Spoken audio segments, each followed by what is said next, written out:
Jadi saya merubah mindset anggota saya dulu bahwa bagaimana caranya kita polisi itu menjadi pelayan masyarakat, betul-betul pelayan. Betul-betul pelayan, bukan hanya sekedar diomong-omongkan saja. Tapi betul-betul harus dirasakan betul kehadiran kita polisi itu oleh masyarakat di Kabupaten Kobar. Kan bahwa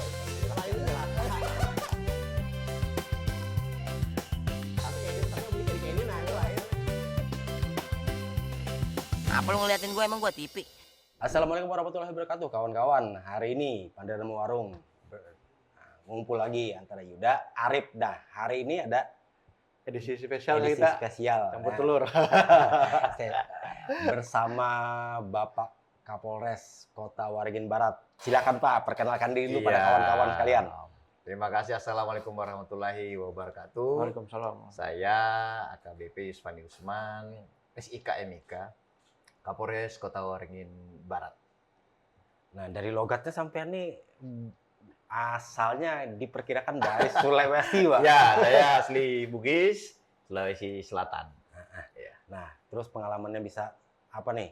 Dari sekolah sampai masuk Akpol dan lulus nih, masuk Akpol tahun berapa? Iya, jadi saya ceritakan, Bro Yuda. Jadi saya lulusan SMA Negeri 2 di Makassar.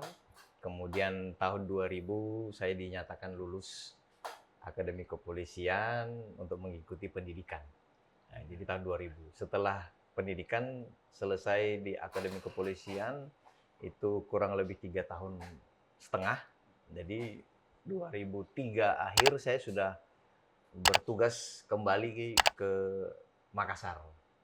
Nah, Gitu. selama pertama kan bertugas pertama kali di Makassar, Iya. kemudian selanjutnya sampai tiba di Kabupaten Kota Waringin Barat ini bagaimana? ceritanya? Ya, jadi ya, ceritanya gini. Dinas di Makassar saya 2004 sampai 2009.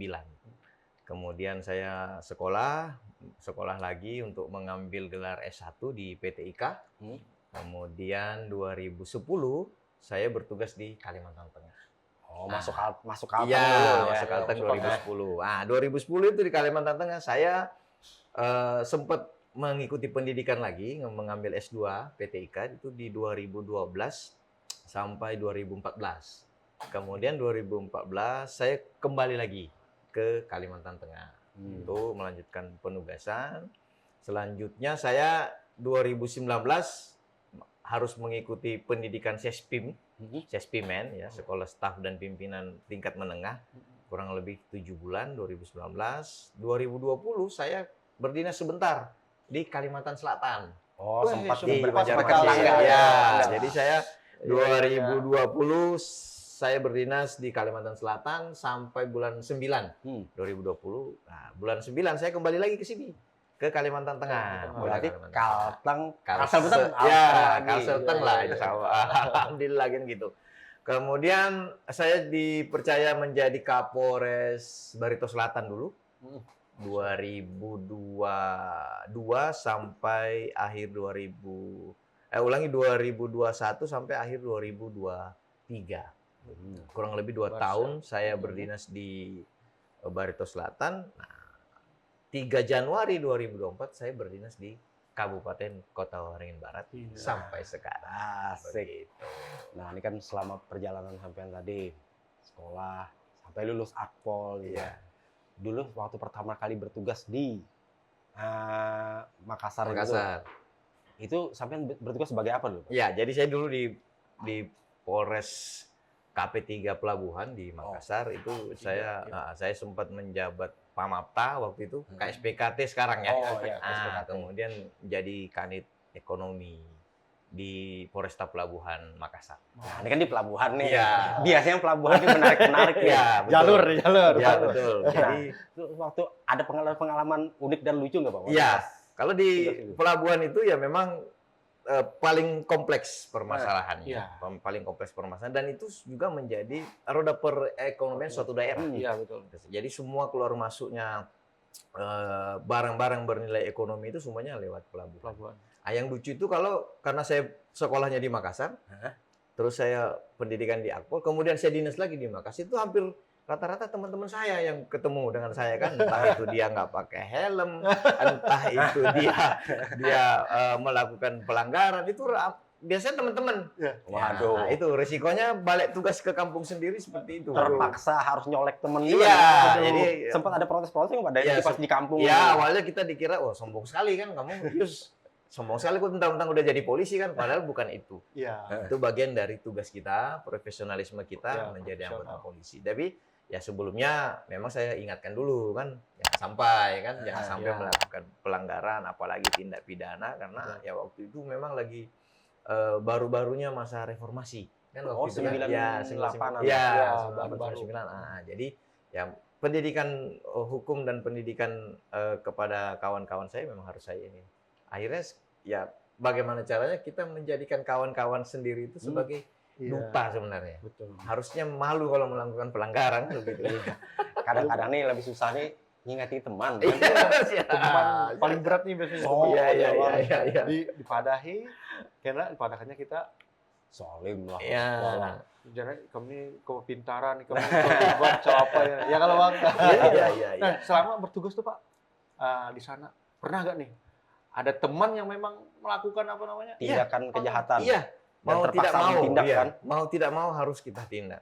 Nah, Khususnya, mohon maaf ya, Hmm. yang menggunakan narkoba. Nah, itu tadi. pasti. Kita sudah Dan ada. pernah. Oh, pernah. Jadi mau nggak mau saya begitu ditangkap, dimasukkan di ruang tahanan, akhirnya mau tidak mau kan harus sering saya besuk. Nah, malah nambah kerjaan lagi kan? Ya, dibesuk oleh teman sendiri. aduh, hai. Berarti waktu pas besok itu kan, ini bukan sebagai polisi, sebagai teman. Sebagai teman. Teman, Tapi ya. ya memang, ya perilakunya itu memang sejak sekolah kan. Oh, memang. Jadi kita sudah tahu. Memang Tahu. penyakit penahun. Oh, Iya. Penyakit. gitu. Tapi kok pengonsumsi kan, bukan Iya. pengedar mungkin. Bukan, Ah, konsumsi. konsumsi. Ya, mohon Bandel. maaf ya teman saya. Kalau Gak menyaksikan. Kan tidak menyebut nama ini. Iya. Biasa, Teman. biasa teman. Iya. Memang kawalnya sudah susah diatur nih. Aduh, serba salah kita. Iya. Yang paling susah itu tuh yang canggih. Cangkal Berhutang berhutang. kali ditagih. Nah, Iya, itu. teman itu tuh. Sering utang, susah ditagih. Iya. Sudah dia yang utang, dia yang galak kan? Iya. Iya, itu kok kebanyakan sekarang seperti itu. malah. Iya. Jadi kalau ada yang ketemu teman-teman yang canggih ini, aduh, kita sudah Canggih ya. Aduh. Canggih, istilah baru juga Pak, bisa. Iya. itu. Itu istilah lama tuh. Oh, Pak. istilah lama. Cangkal berhutang, ngalih Galak ditagih. lagi ya. Itu. Canggih. Nah, terus selama ini kan sudah pindah, akhirnya bertugas di Kabupaten Kota Waringin Barat. Iya. Waktu pertama kali masuk Kabupaten Kota Waringin Barat nih, Pak. Gambaran sampean terhadap Kabupaten Kobar ini dalam sisi keamanan apa segala macam pasti dari Kapolres terdahulu kan sudah ada nih. Iya, betul. Kasih tahu. Ini gambaran awal waktu masih belum Betul. masuk ke Kabupaten Kota Waringin Barat bagaimana? Iya. Jadi karena saya sebelumnya kan menjabat di Barito Selatan. Iya. 2 tahun saya di Barito Selatan. Karakteristik masyarakatnya berbeda dengan yang ada di Kota Waringin Barat. Kota Waringin Barat itu tuh lebih kompleks, ya, mulai dari kegiatan masyarakatnya, usaha dari masyarakatnya maupun dari pekerjaan, suku, ya kan, ya. itu paling kompleks di Kota Waringin Barat. Iya. Jadi trik-trik saya pun saya rubah. Ya, kalau di Barito Selatan mungkin saya punya trik-trik bagaimana cara melakukan atau mengendalikan Kamtipmas, ya kan, itu saya rubah di Kota Waringin Barat. Nah, apa nih yang dirubah di Kota Waringin Ya, Barat? jadi Strateginya. ya, jadi strategi saya bagaimana saya merubah mindset anggota saya dulu. Ya, jadi anggota Polres itu saya punya anggota di Polres Kobar itu 416 orang. Ya, yang menyebar di 6 kecamatan, termasuk di Polres. Jadi saya merubah mindset anggota saya dulu bahwa bagaimana caranya kita polisi itu menjadi pelayan masyarakat, betul-betul pelayan. Betul-betul pelayan, bukan hanya sekedar diomong-omongkan saja. Tapi betul-betul harus dirasakan betul kehadiran kita polisi itu oleh masyarakat di Kabupaten Kobar. Karena apa? Karena masyarakat Kobar itu, ya mohon maaf ya, lebih tinggi tingkat pendidikannya, sumber daya manusianya lebih bagus, dan jiwa kritisnya kepada pemerintah maupun kepada aparat keamanan itu sangat jeli, sangat tajam gitu. Ya, beda dengan yang di sebelum-sebelumnya. Nah, kalau di Kobar, jadi saya punya tips dan trik bagaimana setiap hari itu saya bersentuhan dengan masyarakat. Bagaimana anggota saya bersentuhan dengan Kalau cuma sekedar patroli, masyarakat sudah biasa. Ya. Kalau hanya sekedar mohon maaf dikunjungi, disambang itu sudah biasa. Tapi saya punya program mulai sejak saya berdinas sampai hari ini terus berjalan itu satu hari itu harus ada kegiatan bakti sosial bagi sembako. Ya nggak terlalu banyak, paling 3 paket, 5 paket. Isinya juga nggak terlalu mewah tapi berguna. Ya, minimal beras, kopi, gula, minyak. Nah itu dulu ya kebutuhan pokok dulu, termasuk mie instan. Jadi saya menyentuh ke masyarakat-masyarakat yang kira-kira pasti belum pernah disentuh oleh polisi. Minimal saya masuk ke masyarakat yang membutuhkan dulu. Nah, di situ saya menyampaikan ke anggota saya selain membawa bingkisan sembako atau bingkisan bakti sosial, disampaikan pesan-pesan Kamtibmas. Kalau ada apa-apa, kalau ada permasalahan di lingkungannya, kalau ada informasi yang diketahui, segera laporkan ke Polres, ke Polsek. Apalagi nomor HP saya kan sudah kemana-mana nih. Ya kan, jadi jangan sampai ada masyarakat kita kena tipu lagi kan gitu. Betul. Nomor HP saya itu cuma 1 dan itu yang saya gunakan untuk melayani masyarakat 1 kali 24 jam. Nah, ini nomor HP sampai ini kan udah nyebar kemana-mana nih. Itu biasanya pesan-pesan yang masuk tuh apa nih, Pak? Nah, jadi yang paling banyak itu masalah rumah tangga. Ini rame nih. Masalah rumah tangga. Jadi ya saya terbuka saja. Mungkin di dalam rumah tangga ada pertikaian, ada permasalahan. Ya mungkin salah satunya suaminya mungkin pegang nomor HP saya, lihat di media sosial, ini nomor HP Pak Kapolres. Saya hubungi saja lah. Pak Kapolres, saya minta tolong, istri saya sudah 3 hari belum pulang. Contoh kan gitu. Oke Pak, terima kasih informasinya. Bisa minta share log, nanti anggota saya datang ke sana. Kan begitu kan? Begitupun sebaliknya. Kalau ada istri, ibu-ibu yang kena KDRT, dia lapor ke mana kan? Jadi saya sampaikan. Nah, laporkan, sampaikan ibu posisinya di mana, ya kan nanti kami datang. Cuma biasanya ketika kami datang itu tidak mau dibawa ke kantor polisi atau tidak mau diteruskan. Mereka cuma pengen cukup hanya ngasih tahu bahwa tolong bantu kami suami istri atau kami rumah tangga kami ini lagi. Nah, ini. Apa dipertemukan? Dipertemukan ya, tapi di situ juga di rumah gitu kan. Dia mediasi lah. Ya, kita mediasi, kita restoratif selagi masih bisa dibantu, disampaikan. Ini mau lanjut sampai gini karena tapi kalau sudah penganiayaan KDRT-nya yang berat sampai beda kasus kan, menimbulkan luka atau yang menyebabkan salah satu korban tidak bisa melakukan kegiatan aktivitas sehari-hari lagi itu kami tentu kita lanjutkan dulu gitu. Beda kasus itu sudah. Beda kasus itu. Permasalahan kedua, Bro Yud sama Bro Arif, mohon maaf ya. Informasi terkait pengguna narkoba. Nah, ini itu alhamdulillah sebagian besar yang kami ungkap itu berasal dari informasi-informasi yang masuk ke HP saya. Gitu. Dan pasti akurat. Kenapa? Karena Sherlock. Pak Kapolres, di sini ada transaksi. Gitu ya. Saya langsung meneruskan ke Sat Narkoba. Ditelidiki, dicek, situ lingkungannya di siapa, kita bisa langsung. Alhamdulillah, beberapa kejadian yang selama ini terjadi termasuk pengiriman-pengiriman ya dari luar. Itu yang kami ungkap. Kemarin kita bantu juga kawan-kawan dari BNN, ada paketan ganja yang masuk ke Kota Waringin Barat itu dari informasi ke HP Kapolres. Intinya masyarakat nih sekarang sudah mulai berani untuk melaporkan seperti itu. Iya, karena saya menjamin saya tidak akan membuka identitas pelapor. Karena kerahasiaan dan keamanan pelapor itu harus saya jaga. Dan tidak saya vulgarkan ke mana-mana. Tidak mungkin saya sampaikan karena itulah bagian dari salah satu trik saya untuk berkomunikasi dengan masyarakat. Jadi tidak ada lagi masyarakat Kobar itu yang tidak bisa berkomunikasi dengan polisinya. Gitu. Karena langsung sama Kapolres pun bisa. Nomor Kapolres pun sudah tersebar kan. Itu salah satu juga Bang, pendekatan selama ini, maaf nih. Biasanya kan ada orang urusan dengan polisi ini susah. Tapi karena adanya ini tadi, masyarakat membuka mata bahwa sebenarnya tidak sederhana itu kan. Sederhana itu, tidak sesusah itu. Tapi banyak kan orang selama ini bilang, urusan sama polisi ini susah Pak, ini itu katanya. Tapi karena adanya trik semacam ini tadi, orang tahu bahwa ternyata bisa lebih mudah kan. Ternyata lebih mudah, ternyata lebih nyaman, ternyata lebih welcome, Welcome, segala macam. betul, Nah, betul. jadi merubah mindset orang juga bang biasanya. Iya, betul. Nah. Termasuk ketika masyarakat itu menanyakan, misalnya salah satu Pak mau bikin SKCK, Ya. prosesnya bagaimana? Saya sampaikan. Hmm. Saya sampaikan lewat chat, saya sampaikan persyaratannya, saya sampaikan berapa yang harus dibayar. Ya, misalnya SKCK itu kan menurut aturannya 30.000. Itu yang masuk ke penerimaan negara bukan pajak. PNBP-nya. PNBP-nya. PNBP. Jadi kalau masuk 30.000 saya sampaikan, Bapak Ibu kalau setelah mengurus cuma bayar 30.000.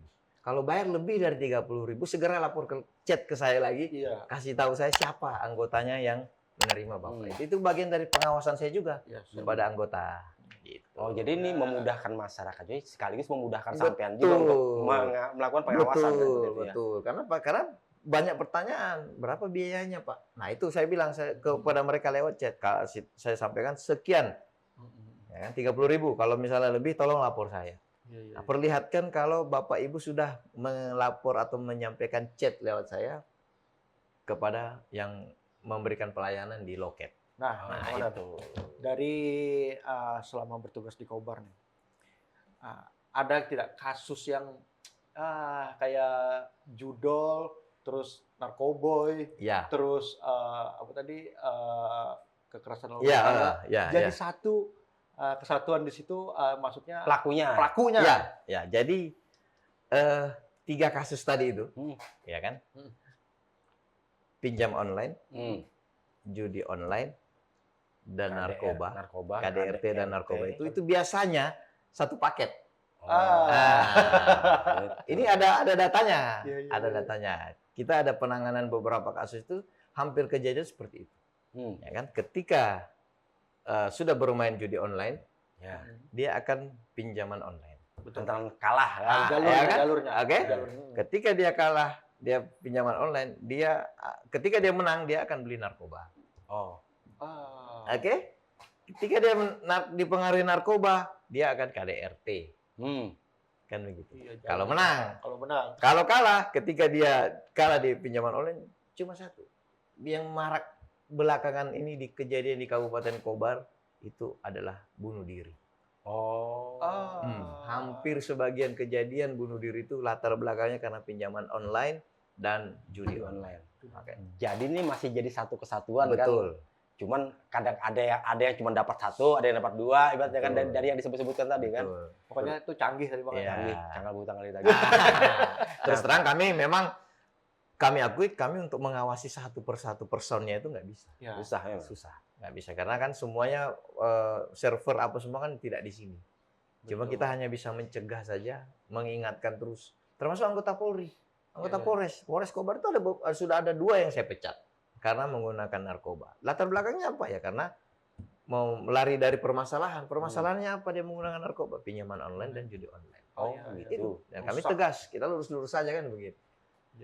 Di Kobar ini, kalau kita melihatnya dari atas misalnya kan, untuk kasus kejahatan yang paling mayoritas lah, itu di Kabupaten Kobar sendiri itu apa Pak? Iya, kebanyakan pencurian dengan pemberatan.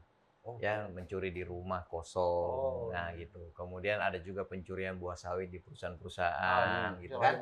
Ya, yang lagi marak. Kemudian curanmor 1-2 biji lah. Alhamdulillah tidak terlalu marak seperti kota besar yang lainnya.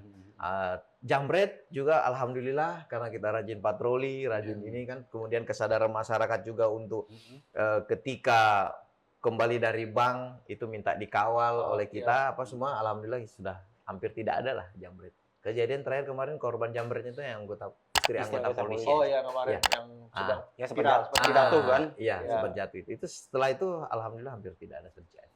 Nah, nih kemudian nih dekat-dekat Ramadan nih kan. Ya. Biasanya penyakit menahunnya apa? Balap liar. Bali. Itu tiap tahun selalu pasti ditertibkan, sudah pasti kan? Iya. Cuman efeknya selalu berulang terus bagi pelaku-pelakunya. Betul. Ini nanti persiapan menghadapi kondisi-kondisi menahun seperti itu bagaimana?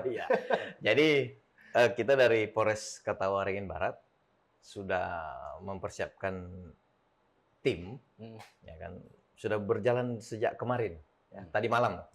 Itu tim gabungan antara TNI Polri, Satpol PP untuk melakukan, pertama kami lakukan dulu cipta kondisi kepada warung-warung remang-remang, kemudian penjual minuman keras ya kan, dan juga hotel-hotel ataupun penginapan-penginapan.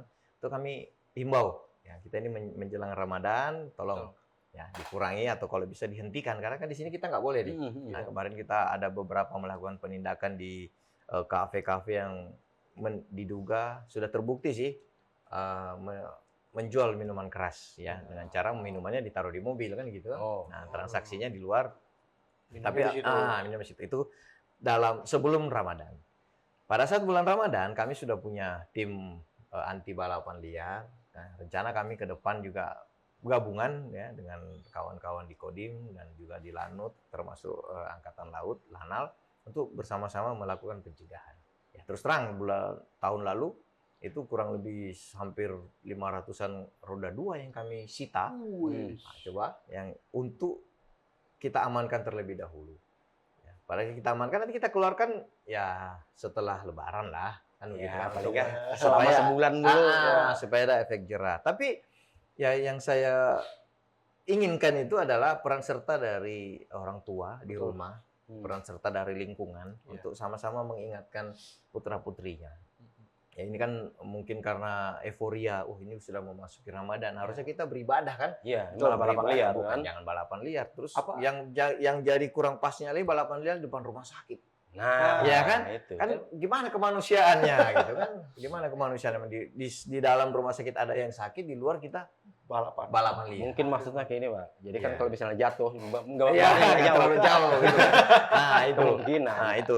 Dan kami sudah memploting tim-tim anti balapan liar yang ada di Polres Kota Waringin Barat. Ya, kami himbau mudah-mudahan ya jangan sampai terjadi lagi lah. Tidak perlu sebenarnya balapan liar. Itu sangat berbahaya. Takutnya apa? Ramadan senang, puasa, ya kan? Balapan liar jatuh patah, salat Idul Fitrinya di rumah sakit. Kan nggak pas itu. Lucu banget. Ya, itu. Nah, ini kan kadang-kadang orang biasanya kalau pas lagi dekat-dekat Idul Fitri nantinya, itu kan bisa mudik. Nah, untuk pengawasan rumah-rumah betul. yang kosong nanti bagaimana? Ya, betul. Tahun lalu kami berhasil, sukses, alhamdulillah. Kami punya program semua masyarakat bisa melaporkan rumahnya yang kosong ke polsek terdekat. Itu nanti akan kami patroli, bro. Termasuk kendaraan yang mau dititipkan di polsek ataupun polres. Itu kami siapkan. Nah, kebetulan polsek-polsek kami kan halamannya luas-luas itu. Yang mau dititipkan silahkan, ya kan, nanti dilaporkan. Karena daripada liburnya nggak nyaman, mudiknya nggak nyaman, kepikiran, lebih baik dititip saja. Dan itu tidak ada biaya. Silakan titip. Dan kami pun merasa senang karena apa? Karena kami tahu rumahnya Bapak A kosong. Kami harus amankan. Kami harus patroli. Berarti pas patroli itu rumah yang kami sudah harus tahu gitu. Gitu. Dan itu berhasil. Alhamdulillah ada pengaduan, tapi kemarin tidak sempat terjadi hal yang terlalu merugikan masyarakat. Karena rumah kosong ini kan sangat rentan. Tahu-tahu kita pulang mudik, tahu-tahu udah habis-habisan kan? semua nih. Beres semua. Udah beres semua. Udah rapi rumahnya. Diangkut orang kan, barang-barangnya kan. Betul.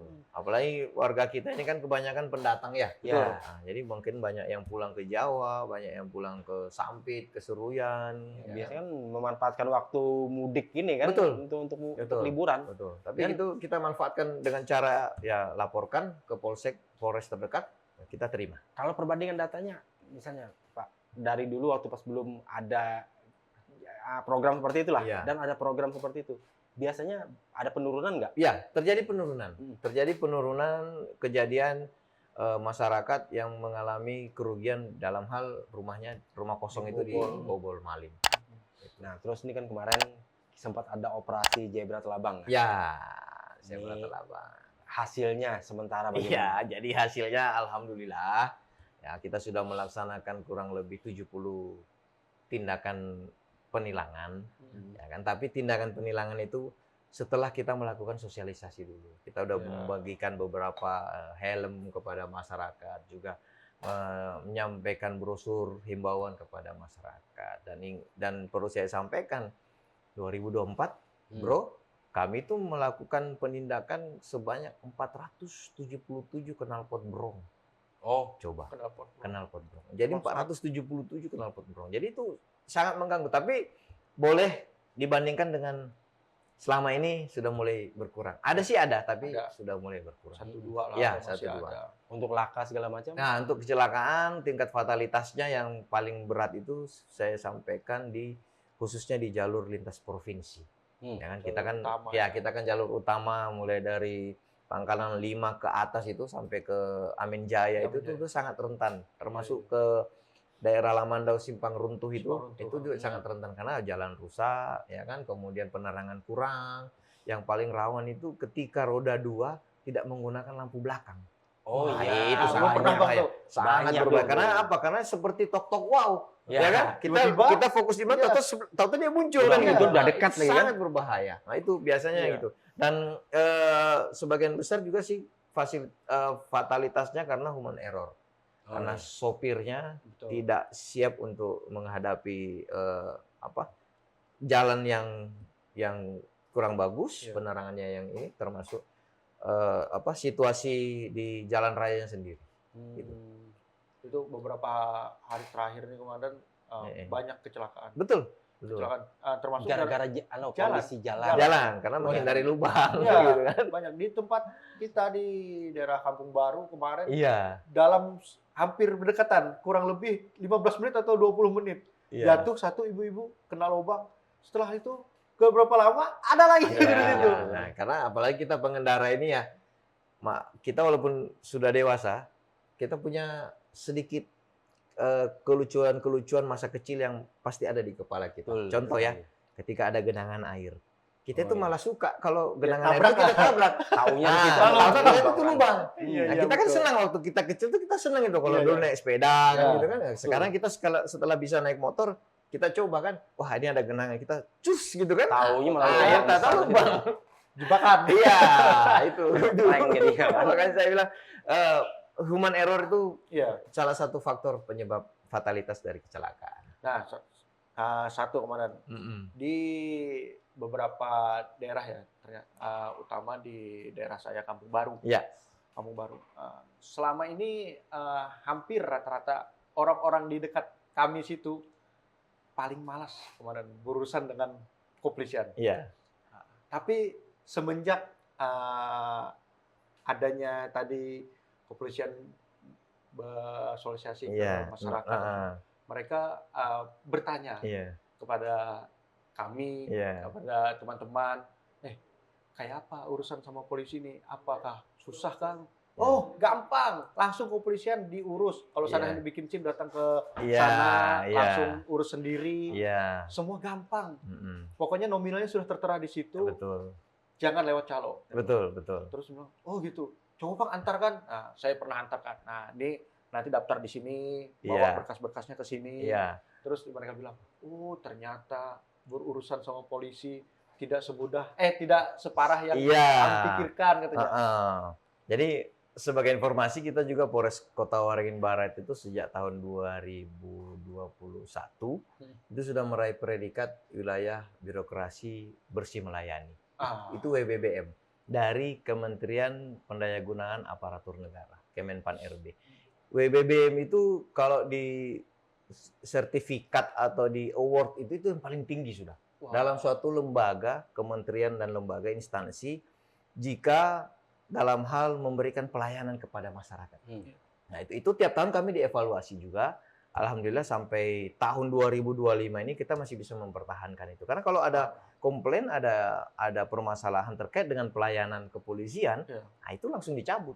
Padahal dapatnya itu susah. Kenapa dapatnya susah? Karena butuh proses yang panjang. Iya betul. Perlu banyak tim yang datang melakukan supervisi, asistensi, wasrik, pengawasan dan pemeriksaan, dan tim gabungan dari pusat, dari Kemenpan RB untuk mengecek administrasi kami dan bagaimana pelayanan kami di masyarakat. Dan itu makanya kami menjaga itu supaya masyarakat harus benar-benar merasa terlayani. Betul. Gitu. Nah, mungkin sebelum kita mengakhiri pembicaraan hari ini, mungkin Pak Kapolres mau bertugas lagi kan? Ya. Ada yang mau Ada disampaikan yang mau disampaikan nggak Iya. pada teman-teman kita, Iya. pada masyarakat warung. Kabupaten Kota Waringin Masyarakat Barat dan Waringin sekitarnya lah. Iya, ya. Hmm. Kepada masyarakat Kabupaten Kota Waringin Barat, kami dari Polres Kota Waringin Barat memberikan apresiasi yang sebesar-besarnya. Karena apa? Karena kami bisa terbantu dalam hal menjaga ketertiban masyarakat yang ada di Kabupaten Kota Waringin Barat. Sampai hari ini, alhamdulillah bisa dikatakan Kobar itu aman dan kondusif dan masih bisa kita kendalikan karena bantuan dari seluruh masyarakat Kabupaten Kota Waringin Barat. Terima kasih juga pemilu 2024 Pilkada Kobar yang katanya sangat mencekam, Mengerikan. tapi karena pendidikan politik masyarakat Kobar yang betul. sudah sangat luar biasa, alhamdulillah kita sudah punya bupati, wakil bupati yang baru. Ya. Mari kita dukung kinerja beliau, Ya. kita sama-sama membangun Kobar. Kalau Kobarnya aman, perekonomian akan terus Betul. meningkat dan lancar. Betul. Sekali lagi, saya Kapolres Kota Waringin Barat mengucapkan apresiasi yang sebesar-besarnya. Terima kasih yang sebesar-besarnya kepada seluruh masyarakat Kabupaten Kota Waringin Barat. Mantap. Oke. Iya, kawan-kawan. Nah, kawan-kawan. kita sudah mendengar sama-sama tadi kan? Ya. Apa yang disampaikan oleh Bapak Kapolres Kota Waringin Barat. Nah, jadi kalau misalnya ada permasalahan apapun ya jangan takut lah, tinggal di WA Iya. aja beliau. Iya. Boleh HP-nya. curhat lah. Iya. HP-nya nyebar. Iya.